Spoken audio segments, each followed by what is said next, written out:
안녕하세요. 복음스토리입니다.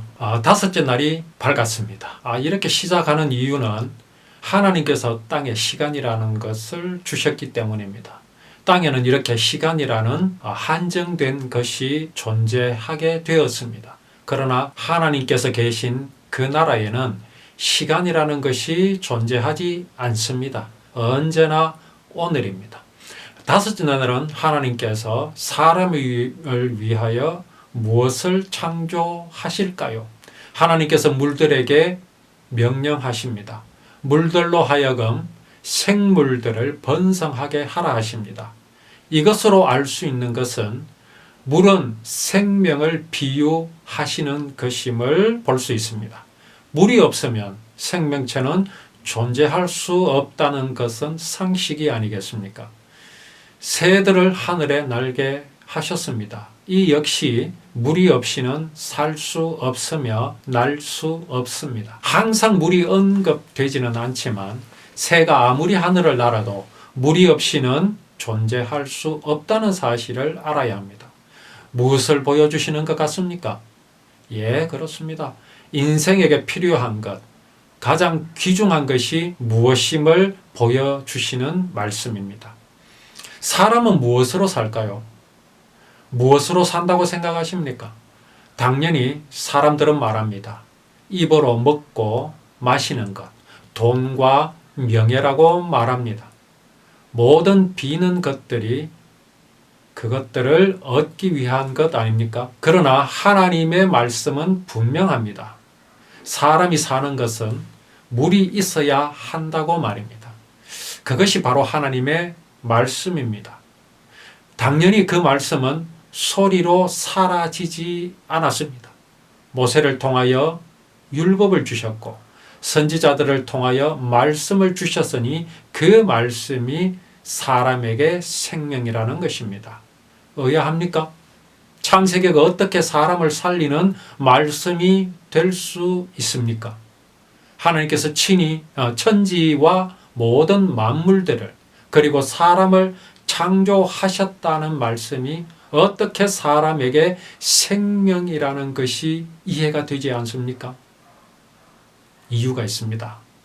그러하다는 것을 오늘을 살아가는 사람의 모습, 나의 모습이 웅변하고 있습니다. 인생이 어디로부터 와서 어디로 가는지를 모르고 살아가는 모습이 그렇습니다. 고향이 어디며 나는 누구로부터 났는지를 모르는 고아와 같은 모습으로 살아가는 사람의 모습이 어떠합니까? 만족감이 없으며 기쁨이 없습니다. 혹시 기쁨이 있다는 것이 눈으로 보이는 것, 손으로 만져지는 것, 조금 얻은 것으로 기뻐하며 즐거워하지 않습니까? 그런 것들이 영원한 것이 아니기에 사람은 이내 실증을 내며 기쁨은 곧 사라져 버리는 것이 사실이지 않습니까? 사람에게 과연 영원한 기쁨, 궁극적인 기쁨은 무엇이겠습니까? 그것이 생명입니다. 지금 사람의 형편이 된 것은 생명이신 하나님을 그 마음에서 상실하여 버렸기 때문입니다. 하나님께서 물속의 물고기, 땅에서 기는 짐승들과 하늘에는 나는 새들을 창조하셨습니다. 이들의 생명의 근원으로 물을 주셨습니다. 사람에게는 생명의 근원으로 무엇을 주셨습니까? 분명히 있다는 말씀입니다. 사람으로 하여금 영원한 기쁨, 솟아나 마르지 않는 기쁨의 근원을 하나님께서는 분명히 주셨다는 말씀입니다. 그런데 안타깝게도 그것이 눈에 보임에도 사람은 미련하게도 그것을 찾지 않고 있습니다. 하늘을 나는 새도 땅에 내려 앉아야 합니다. 그래야 씨앗이든 열매든 먹을 수 있습니다. 땅의 짐승들도 풀이나 열매를 먹어야 합니다. 그런데 간과하지 말아야 할 것은 눈으로 보이지 않았으나 그 모든 것들의 생명이 되는 것은 물이라는 사실입니다. 사람은 무엇으로든 살아갈 수 있습니다. 사는 것 같이 보입니다. 그러나 사는 것이 아닌 이유는 생명의 근원인 물을 간과하고 있기 때문입니다. 이 물이 곧 사람의 생명이 되는 여호와 하나님의 말씀입니다.